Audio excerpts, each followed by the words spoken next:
আজকে আমরা মতি নন্দীর কোনি উপন্যাসের চতুর্থ পরিচ্ছেদটি নিয়ে আলোচনা করব। এই চতুর্থ পরিচ্ছেদের যে মূল বিষয়বস্তু এবং এই পরিচ্ছেদের যে গুরুত্বপূর্ণ উদ্ধৃতি সেইগুলি আমরা জানব। দেখো, প্রথমত হচ্ছে এই পরিচ্ছেদটি ঘটছে কোথায়। এর স্থান হচ্ছে সেন্ট্রাল অ্যাভিনিউতে চিলড্রেন্স পার্ক বা নেতাজি বালক সংঘের যে পার্ক, সেই পার্ক। এখানে কি বলা হয়েছে দেখো, নেতাজি বালক সংঘের উদ্যোগে একটি অবিরাম ভ্রমণ প্রতিযোগিতার আয়োজন করা হয়েছে, যেখানে কোনি অংশগ্রহণ করবে এবং শেষ পর্যন্ত অশেষ ধৈর্য ও অক্লান্ত পরিশ্রমের ফলে কোনি টিকে থাকবে, তার ধৈর্যের পরীক্ষায় পাস হবে। এখানে ক্ষিতি সিংহ কোনিকে দেখতে পাবেন। পরবর্তীতে যে ভালো সাঁতারু তৈরি করার লক্ষণ স্বরূপ তাকে চিনতে সুবিধা হবে, তথা সাঁতারু তৈরি করতে হলে যে জেদ বা অদম্য পরিশ্রম, সেই পরিশ্রমের দরকার, তা কিন্তু এখান থেকে ক্ষিতি সিংহ কিন্তু একটু মিলিয়ে নেবেন। প্রথম পরিচ্ছেদে বর্ণিত যে গঙ্গার ঘাটে যে বিষ্ণুধর, সেই বিষ্ণুধরের কথা কিন্তু আমরা এখানে পাবো, অর্থাৎ বিষ্ণুধরকে আমরা এখানে দেখতে পাবো।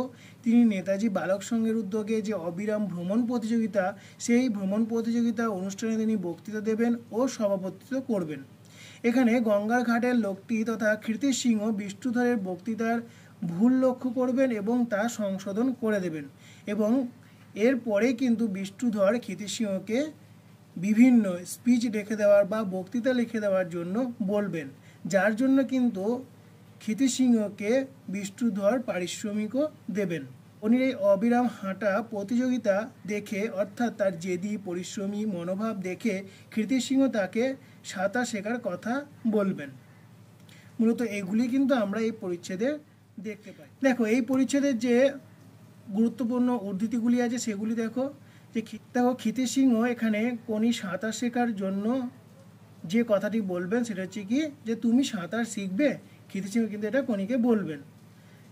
এছাড়াও আমরা আরও কিছু উদ্ধৃতি পাই, সেগুলো হচ্ছে কি, এই যে শরীর একে চাকর বানাতে হবে, এই কথাটি কে বলবে? বিষ্ণুধর বলবে। ক্ষিতি সিংহকে দেখে ভ্রু কোঁচকালো।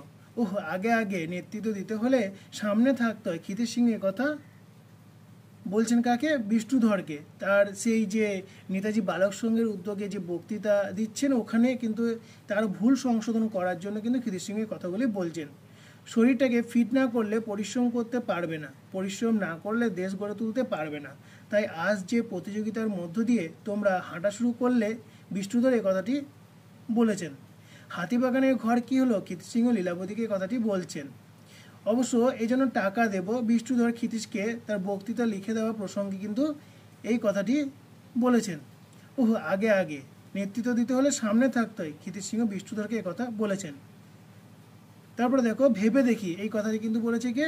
ক্ষিতি সিংহ বিষ্ণুধরকে। তাহলে আমরা এই পরিচ্ছেদ থেকে এই উদ্ধৃতিগুলি কিন্তু আমরা পেয়ে থাকি। আজকে এ পর্যন্তই।